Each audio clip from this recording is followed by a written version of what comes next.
Hello and welcome to official Xbox 360 Magazine's OXM report, and this week we had a chance to chat to the creative minds behind Assassin's Creed 2.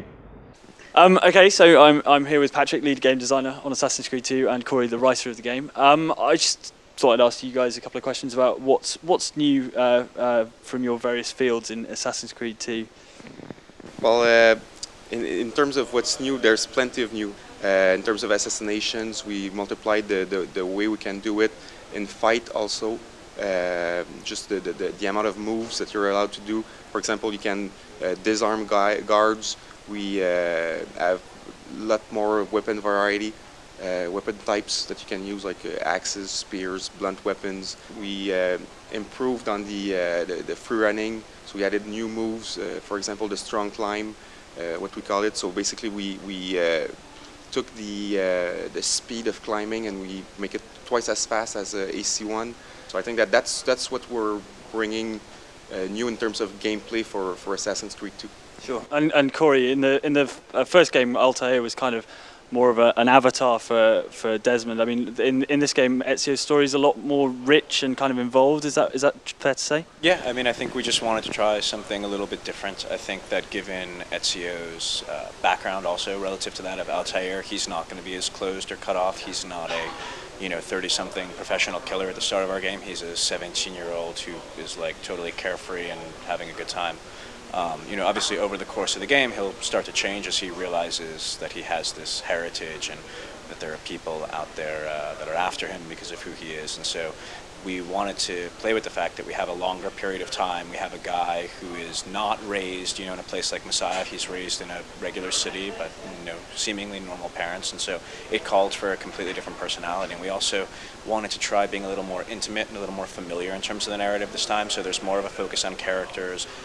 There's more of a focus on creating distinct personalities, injecting the world with a little bit of humor. So again, we feel like with the first game we did our big, epic, sweeping, almost cold narrative, and so now we wanted to get a little more intimate, a little warmer, and so the end result is a different type of character and a different form of storytelling.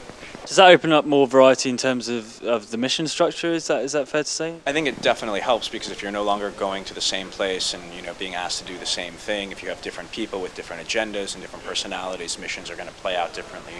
Working for someone like Mario or Bartolomeo later on in the game, these are like big crazy mercenaries, so it's going to be very much about brute force. Whereas if you're working with people like the thieves, it's going to deal more with sort of sneaking around and finding secret passageways or finding back entrances into places. And then just because of the more dynamic nature of the narrative, you're also not always going to a certain place to get a mission. Sometimes missions come to you, or they'll change in the middle of doing them. It gave us a little bit more freedom in terms of mixing things up and throwing in surprises and twists here and there. In parallel, there's the futuristic storyline with Desmond, and from what I've played, there's less in and out of the futuristic thing, but there are bigger things happening. I mean, without spoiling anything, what's the thinking behind that? I think that what we try to do is lessen the number of times that you get return to the present, but try and make your interactions with the present that you do have deeper and more rewarding. And I think that there's always going to be that pervasive layer anyway in the form of the database, so they're always keeping in touch with you in a certain way without having to actually physically remove you from the game. And this time too, when you do come back to the present, it's for specific narrative reasons. And yeah, it's hard to talk of too much, but I mean, I will say that you don't just walk around the Abstergo lab, the Animus room anymore. There's a little bit more going on. It's a little more focused on action. I'm hoping that should there ever be future versions of Assassin's Creed, we'll get to do even more. I don't envision a version of the game that's going to be entirely in the present, but I'd like to see an even bigger blending of the two. So we'll see someday. Yeah, it's hard to talk specifically right now about what happens in the present, but suffice to say it is a little bit bigger and it's better than in the first game. One of the things that kind of really lit people up about the first game is the kind of conspiracy theory stuff, and particularly the ending.